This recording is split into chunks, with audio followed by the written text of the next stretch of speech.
जय स्वामीनारायण मित्रमैत्रिणींना तुमचं स्वागत आहे आमच्या छोट्याशा या ब्लॉगमध्ये.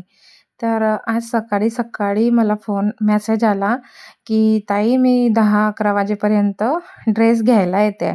आता बघा घागरा, चोली, ॲपल कटचा टॉप आणि पॅन्ट पूर्ण रेडी झालेले होते.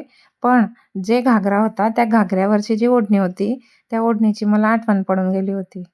तर आता तिच्या मम्मीला पाहिजे होती ती जी ओढणी होती ती साऊथ इंडियन ओढणीसारखी पॅकिंग करून पाहिजे होती. तर काय मग जशी आपण अंगावरती ओढणी घेतो त्या टाईपमध्ये मी मिऱ्या पाडून घेतल्या सर्व. त्याला पिनअप करून घेतलं एकावर एक व्यवस्थित आणि प्रॉपर करून आणि फ्रंट साईडचा जो भाग आहे तो पण व्यवस्थित ठेवला आणि एकावरती एक मिऱ्या घेऊन एकदम प्रॉपर घेऊन हाताने त्याला प्रेस केला आणि त्याच्यानंतर प्रेसने त्याला व्यवस्थित एक मिरी वरती काढून खालती घालून एकदम प्रॉपर करून घेतलं. मागच्या बाजूला करायची काही गरज नव्हती प्रेस, कारण मागची जे पदर असतो तो ऑटोमॅटिक येतच असतो व्यवस्थित. मी हलकी प्रेस गरम केली, कारण जास्ती प्रेस गरम केली ना की ती जळून जाते. मग आता जशा मिऱ्या आहे ॲज इट इज ठेवायच्या आहे. त्याच्यानंतर त्याला आपण पिनअप करून घेतलेला आहे. ओके. तर आता पिनअप करून झालेला आहे आणि पुढचं जे खांद्यापासून म्हणजे आपला जो शोल्डर आहे त्या शोल्डरपासून तर कमरेपर्यंतचं माप घेऊन आपण त्याला कट करून घ्यायचं आहे. ओके. तर हे बघा असं बसणार आहे हे आणि मागच्या साईडचा पदर. ओके. तर आता मला लावायचं आहे याला काठ. तर काठ होतं माझ्याकडे शिल्लक. तर जितकी आपली कमर आहे तेवढं माप घेऊन घ्यायचं आणि डबल घ्यायचा. जितका आपल्याला बेल्ट तयार पाहिजे आहे त्याच्या डबल घ्यायचा. ओके. तर मी पट्टा घेऊन घेतलेला आहे आणि असंच्या असं मी आता मशीनवरती सेटिंग करत आहे आणि सेटिंग करून मी पूर्णचं पूर्ण शिवून घेणार आहे. तर आता हे कसं शिवायचं, तर आपली जी ओरिजिनल साईड आहे त्याच्यावरती उलटी बाजू याचा सेंटर करून ठेवायचं आणि शिवून घ्यायचं. आपली जी काठ आहे ते उलटी ठेवायची आणि मिऱ्या ज्या आहेत त्या सिध्या ठेवायच्या आणि बघा आणि आता फोल्ड करताना तसंच्या तसं घेऊन आपण जशी पट्टी फोल्ड करतो सेम त्याच पद्धतीनं आपण फोल्ड करणार आहे आणि असंच्या असं आपण जॉईन करून घेणार आहे.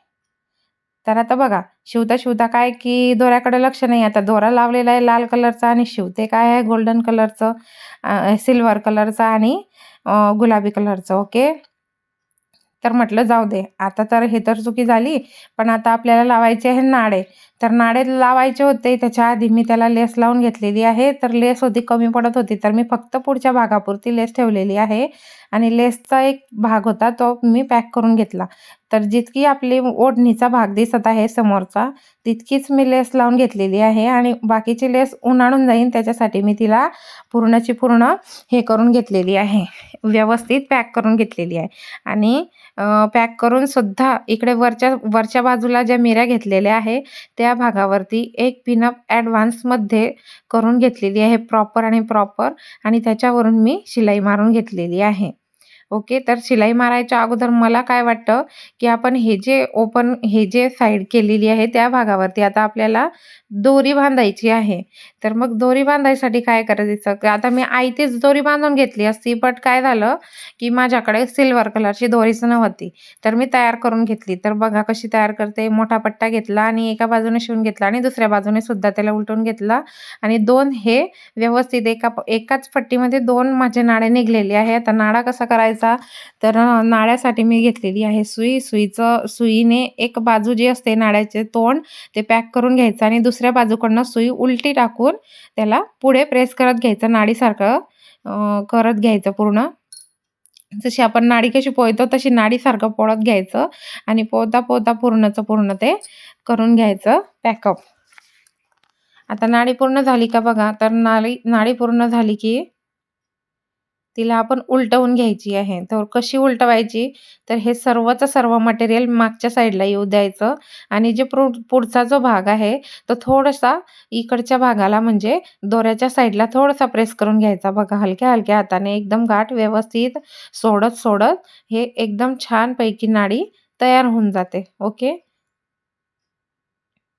व्हिडिओ खूप फास्ट झालेला आहे तरी पण बघा तुम्ही किती सुंदर झालेली आहे नाडी आणि सेम दुसरी पण तशीच घ्यायची आणि आता आपल्या दोघी पण नाड्या तयार झालेल्या आहे.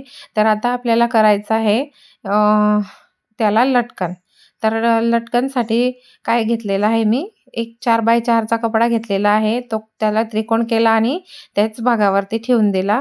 आता बघा, आता याला ओपन केलं असंच्या असं. थोडंसं शिलाईमध्ये क्रॉस जात होतं, तर मी त्याला अजून क्रॉस जाऊ दिलं, डबल शिलाई टाकली आणि परत उलटवून घेतलं. ओके. तर तुम्ही बघू शकता छानपैकी झालेलं आहे. तसे मला 4 करायचे होते, तर मी 4 लटकन तयार करून घेतलेले आहे.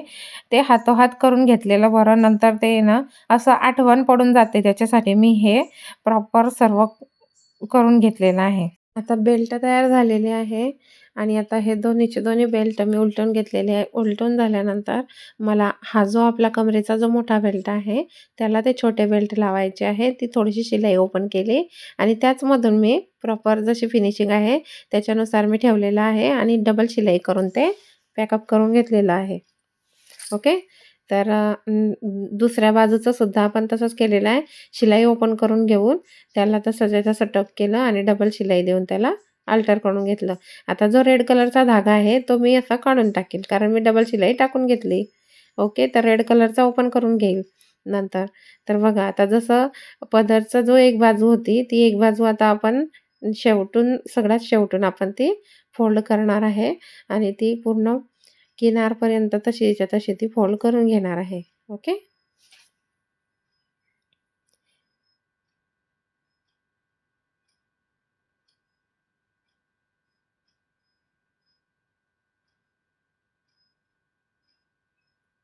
पदर जसाच्या तसा फोल्ड करून शिवून घेतलेला आहे.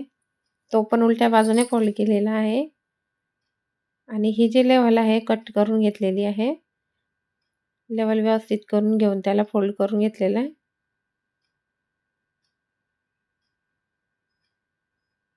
आणि आता आपला जो पदर आहे तो व्यवस्थित तयार झालेला आहे. तर आता आपल्याला फक्त आणि फक्त आता लावायचा आहे जो आपण खांद्यावरती जो भाग घेणार आहे तो डबल शिलाई करून प्रॉपर करून घेतलेला आहे आणि ज्या लावलेल्या होत्या आपण पिनअप केलेल्या ते पिनअप काढून टाकू आणि जसंच्या तसं एक वेळा ओपन करून शिलाई ज्या टाकायची होती तिथं एकदम प्रॉपर असं मार्जिन व्यवस्थित करून प्रेस मोडून म्हणजे त्याच्यामध्ये जर कधी वरती खालती लागलेलं असलं तर ते मोडून व्यवस्थित करून घेतलेलं आहे आणि डबल शिलाई टाकून घेतलेली आहे. ओके. तर बघा, आपला बेल्ट रेडी झालेला आहे आणि बघा सकाळचं अजून 7:30 पावणे 8च होत होते. तोपर्यंतच मी माझं हे काम कंप्लीट करून घेतलेलं होतं, कारण त्या दीदीची मम्मी लवकरच येणार होती. तर म्हटलं जाऊ दे, कामं तर नंतर होतच आहे. तर घरातलं आवरायच्या अगोदर मी सर्वचं सर्व हे या दीदीचं काम कंप्लीट करून घेतलेलं होतं आणि पॅकअपसुद्धा करून टाकलेलं होतं. आणि आता त्याचं राहिलेलं होतं ब्लाऊज, ते नंतर बघू.